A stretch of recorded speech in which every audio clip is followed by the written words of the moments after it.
O Senhor é meu pastor, nada me faltará. Caminhar me faz em verdes pastos. Guia-me mansamente a águas tranquilas, refrigera minha alma. Guia-me pelas veredas da justiça por amor de seu nome. Ainda que eu caminhasse pelo vale das sombras da morte, eu não temeria mal algum, porque tu estás comigo. A tua vara e o teu cajado me consolam. Preparas uma mesa perante mim, na presença dos meus inimigos. Unges a minha cabeça com óleo, o meu cálice transborda. Certamente que a bondade e a misericórdia me seguirão todos os dias de minha vida. E eu habitarei na casa do Senhor por longos dias. O Senhor é meu pastor, nada me faltará. Deus da misericórdia, auxilia-me a conservar o anseio de encontrar-te. Quando houver tumulto ao redor de mim, guarda-me o silêncio interior em que procure ouvir-te a voz.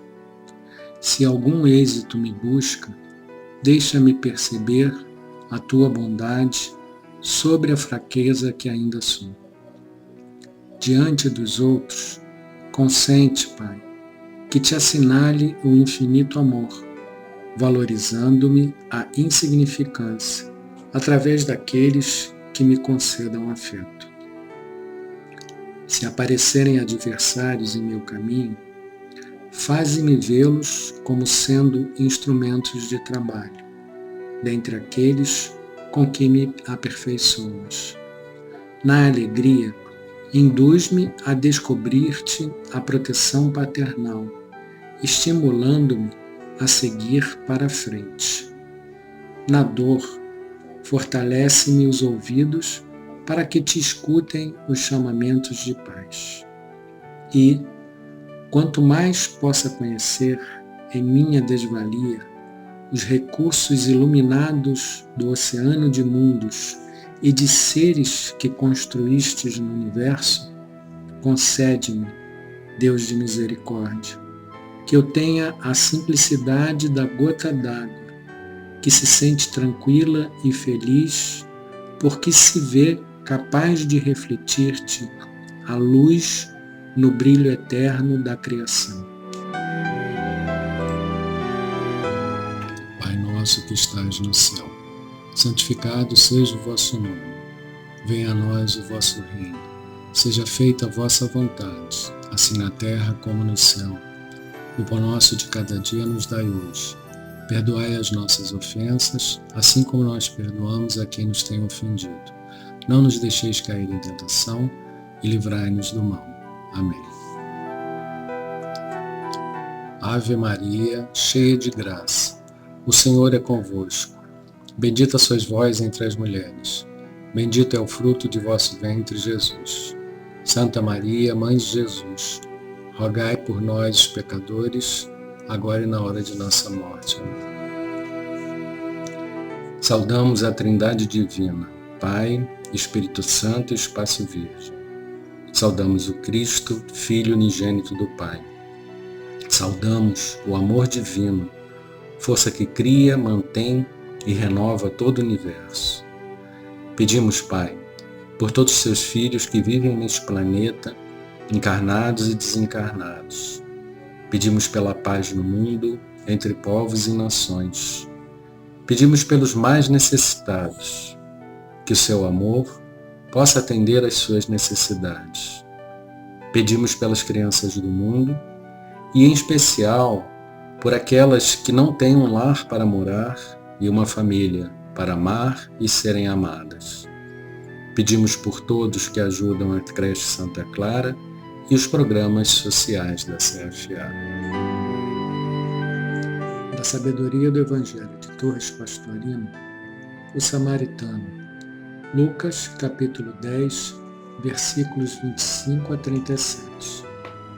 Então, levantou-se certo doutor da lei, tentando-o e dizendo: Mestre, que farei para herdar a vida imanente? E ele disse-lhe: Na lei, que está escrito? Como leis? Respondendo-lhe disse: Amarás o Senhor teu Deus de todo o teu coração, de toda a tua alma de todas as tuas forças e de todo o teu intelecto, e a teu próximo como a ti mesmo. E disse-lhe Jesus: respondeste corretamente, faze isso e viverás. Mas, querendo justificar-se, ele disse a Jesus: e quem é meu próximo? Replicando, disse Jesus: certo homem descia de Jerusalém a Jericó e caiu entre ladrões, que tendo-o não só despido, como batido até chagá-lo, foram embora, deixando-o meio morto. Por coincidência, descia por aquele caminho um sacerdote, e vendo-o, passou ao largo. Igualmente um levita, vindo a esse lugar e vendo-o, passou ao largo.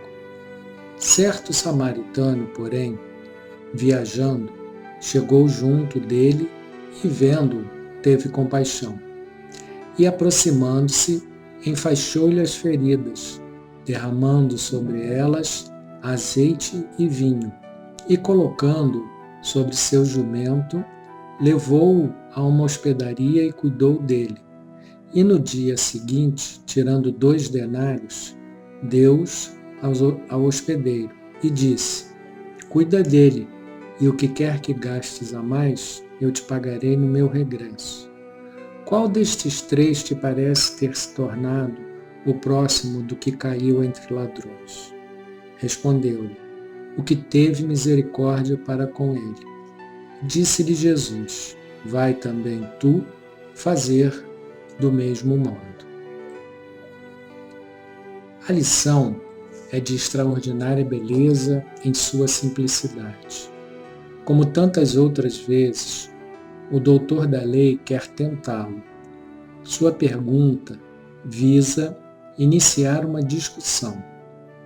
O sistema de fazer perguntas para embaraçar o interlocutor era habitual entre os doutores da lei e os escribas, que, em se aproveitando de seu profundo conhecimento da Torá, com facilidade confundiam os outros, firmando então seu conceito de sábios perante o público.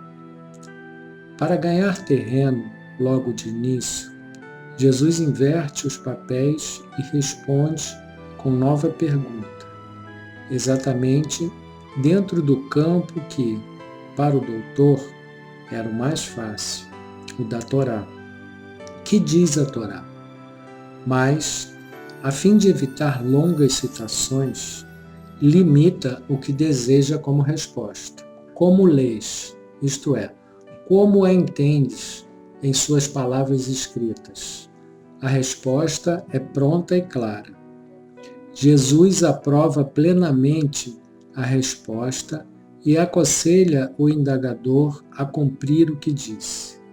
Mas a derrota tinha sido muito rápida, e o doutor não se conforma em sair de cabeça baixa. Volta à carga com outra pergunta, sobre a qual fácil lhe seria estabelecer a discussão desejada. E quem é o meu próximo?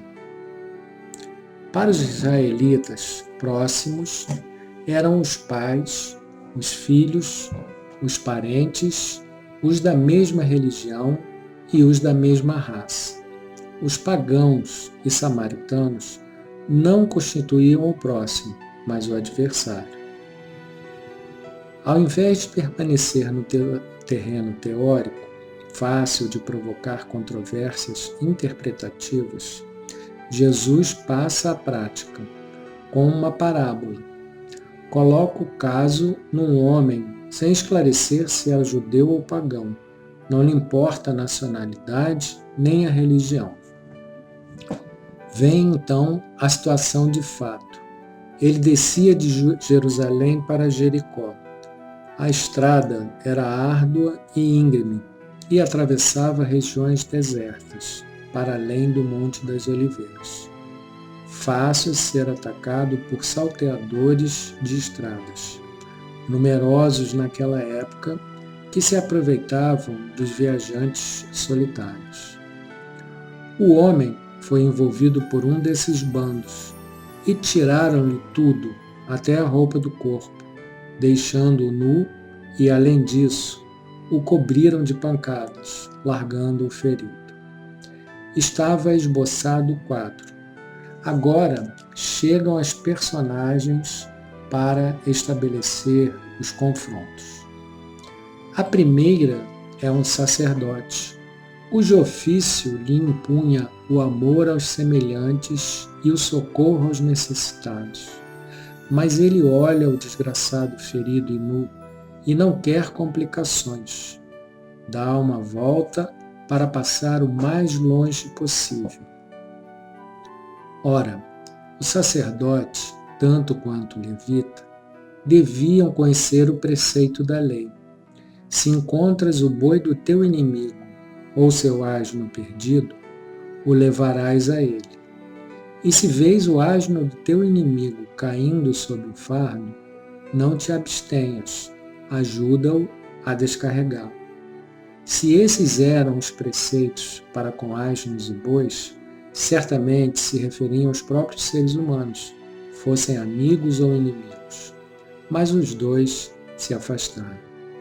Entretanto, aparece na estrada um samaritano que se compadece do ferido e o atende com misericórdia e humanidade. Lava-lhe as feridas, segundo o costume da época, com óleo e vinho, e coloca-lhe ataduras. Carrega-o sobre seu próprio jumento, caminhando a pé a seu lado, até a próxima hospedaria. Lá, cuida melhor dele, pernoita, e na manhã seguinte, ao partir, tira da cintura 2 denários, que entrega ao hospedeiro para as despesas futuras com o ferido, garantindo que, ao regressar, pagará o que tiver faltado, e segue viagem tranquilo pelo dever cumprido. Não cogitou de indagar a nacionalidade nem a religião de quem necessitava, simplesmente fez.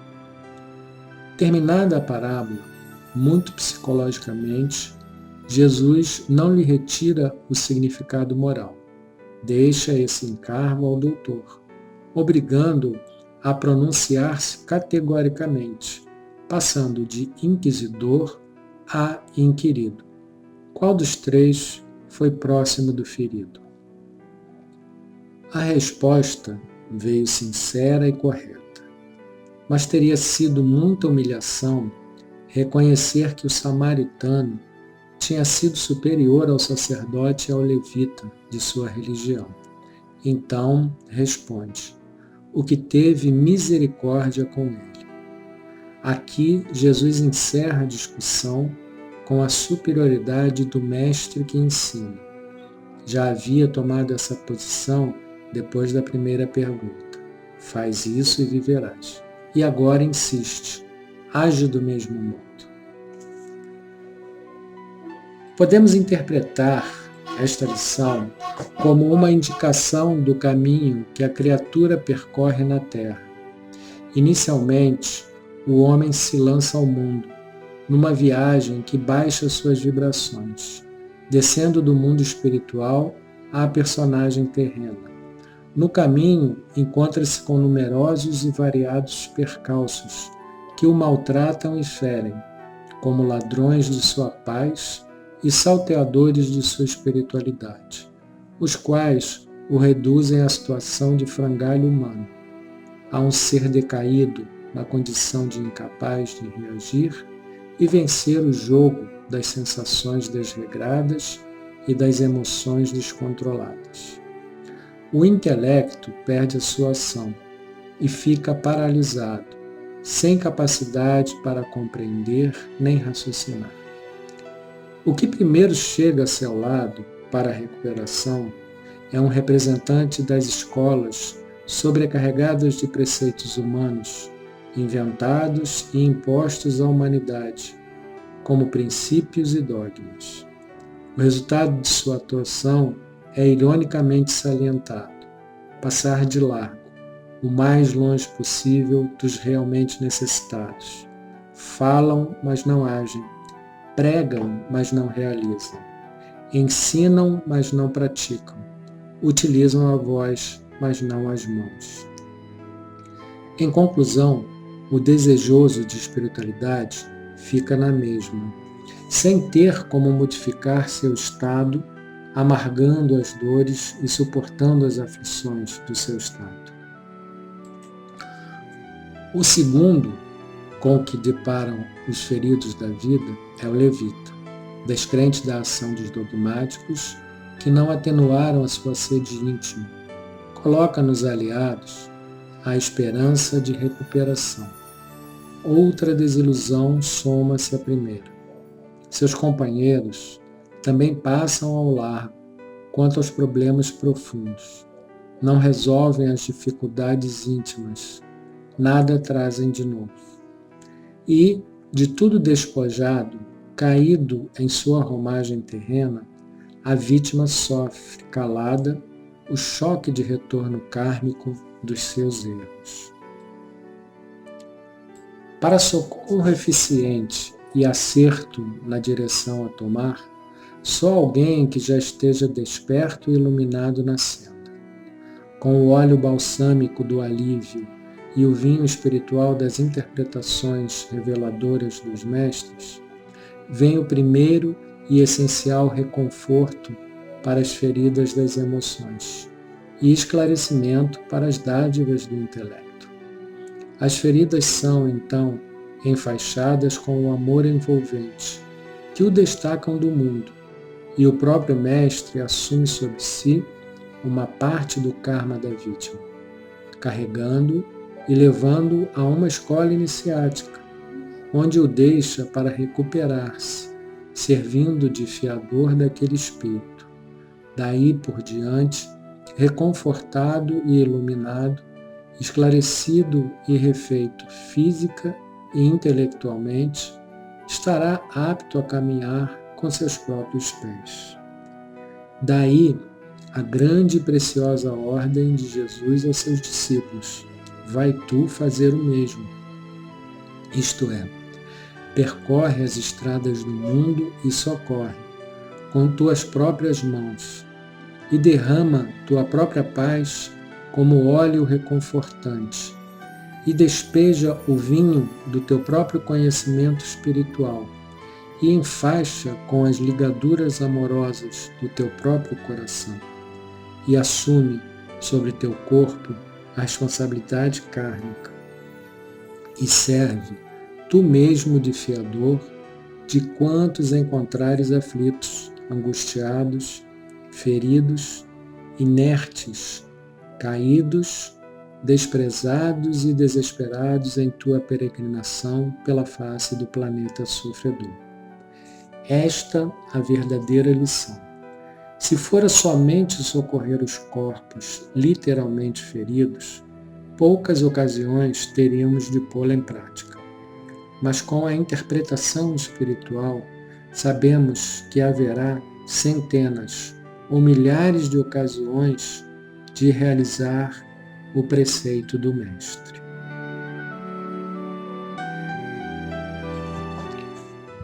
Este Evangelho traz para a gente, para a nossa reflexão, essa questão conceitual dos caminhos que nós escolhemos e que também nos são apresentados desde a infância, como processos de evolução. Então, existem várias linhas de pensamento, de condutas religiosas que devem ser praticadas e frequentadas com a intenção de uma evolução espiritual. Mas o que efetivamente esse Evangelho mostra para a gente é que não basta somente frequentar esses processos religiosos. Efetivamente, o mais importante é seguir os dois preceitos fundamentais que Jesus deixou para a humanidade em seu Evangelho. amar a Deus sobre todas as coisas e amar ao próximo como a si mesmo. Tudo que foi falado pelos profetas e toda a lei religiosa que foi escrita existem dentro desses dois preceitos fundamentais. Então, isso implica em que, para que possamos caminhar na nossa evolução efetivamente e nos libertarmos também das nossas questões e dos nossos sofrimentos, o importante é ajudar ao próximo, sem considerar cor, raça, religião, idade, sexo, condição social ou qualquer coisa que discrimine o próximo, mas sim o que aqueles que têm o verdadeiro interesse na sua própria evolução precisam fazer é botar a mão na massa, efetivamente, ajudar as pessoas, não ficar somente na questão de aquisição de conhecimento em qualquer lugar religioso que seja, mas sim efetuar com as próprias mãos a ajuda àqueles que são mais necessitados. Em qualquer condição que seja, com qualquer possibilidade que seja, fazendo o que for possível dentro das suas condições. Aqueles que podem fazer um pouco, dar uma palavra de apoio, ajudar com o que podem, farão tanto quanto aqueles que podem fazer mais. Porque aqui o que importa para aquele que se doa nessa condição é efetivamente o processo da mudança mental e principalmente da mudança comportamental em relação ao próximo. Então, não se baseia na quantidade de ajuda que se está prestando, mas sim no ato de ajudar, com compaixão, com humildade. Isso sim é que vai fazer com que cada um de nós possamos evoluir cada vez mais dentro do nosso processo espiritual, né? Processo espiritual que horas nós estamos encarnados e horas nós estamos desencarnados. Mas é um processo único que, à medida que formos trabalhando esse conceito, poderemos e iremos evoluir profundamente. E as religiões ajudam, elas mostram um caminho, mas elas não são a única necessidade, nem tampouco podemos evoluir somente seguindo religiões. Muitas pessoas são extremamente caridosas e têm compaixão pelos outros, e sem, entretanto, frequentar religiões constituídas. Mas elas têm amor pelo próximo e atuam com esse amor e fazem esse amor acontecer. Esse sim é que é o caminho para a libertação desses nossos males. Senhor, faz de nós um instrumento da sua paz. Onde houver ódio, faz com que eu leve o amor. Onde houver ofensa, que eu leve o perdão. Onde houver discórdia, que eu leve a união. Onde houver dúvida, que eu leve a fé. Onde houver erro, que eu leve a verdade. Onde houver desespero, que eu leve a esperança. Onde houver tristeza, que eu leve a alegria. Onde houver trevas, que eu leve a luz. Ó Mestre, faz com que eu procure mais consolar que ser consolado, compreender que ser compreendido, amar que ser amado, pois é dando que se recebe, É perdoando que se é perdoado, e é morrendo que se nasce para a vida eterna.